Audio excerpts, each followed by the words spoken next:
बहुत बड़े जंगल में सारे पक्षी मिलजुल कर रहा करते थे। उसी जंगल में कड़कनाथ कौवे का भी परिवार रहा करता था। कड़कनाथ कौवे का एक बेटा था कालू कौवा। वो बहुत ही शरारती था। उसने जंगल के सारे पक्षियों के नाक में दम कर रखा था। एक बार की बात है, बहुत दिनों बाद टुनटुनी चिड़िया माँ बनी थी। उसके घर में खुशियों का माहौल था। एक दिन टुनटुनी चिड़िया अपने पति बंटी से बातें कर रही थी। बंटी, बड़े दिनों बाद भगवान ने हमें माँ बाप बनने का सुख दिया है। हम अपने बच्चे को कोई कष्ट नहीं होने देंगे। हाँ टुनटुनी, तू ठीक कह रही है। और हम अपने बच्चों को अच्छे संस्कार देंगे ताकि वो बड़े होकर जरूरतमंदों की सेवा कर सकें और सबका आदर सत्कार करें।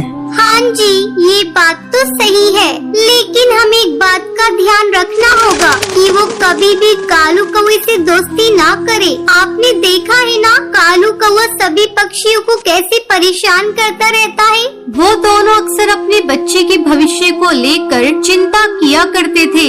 धीरे धीरे समय गुजरने लगता है। एक दिन बंटी भोजन की तलाश में जा रहा था। तब टुनटुनी अपनी बेटी से कहती है, भूरी बेटी, हम लोग भोजन की तलाश में जा रहे हैं। तुम घोंसले में ही रहना। अगर कालू कौवा तुमसे खेलने को कहेगा तो तुम उसके साथ मत खेलना। ठीक है माँ, मैं घोंसले में रहकर आपका इंतजार करूंगी और किसी के साथ खेलने बाहर नहीं जाऊंगी। दोनों पति पत्नी निश्चिंत होकर चले जाते हैं। उनके जाने की थोड़ी देर बाद कालू कौवा वहाँ आता है।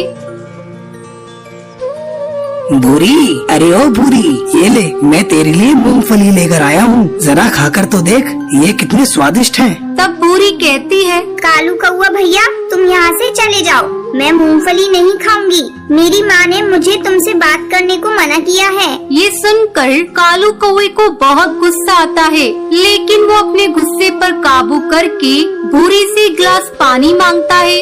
भूरी संस्कारी चिड़िया थी। वो कालू कौवे को ठंडा पानी पीने को देती है। पानी पीकर कालू कौवा भूरी की खूब पिटाई करता है और कहता है, अपनी माँ को बता देना कि तेरी ये हालत मैंने की है। तेरे माँ बाप मेरा कुछ नहीं बिगाड़ पाएंगे।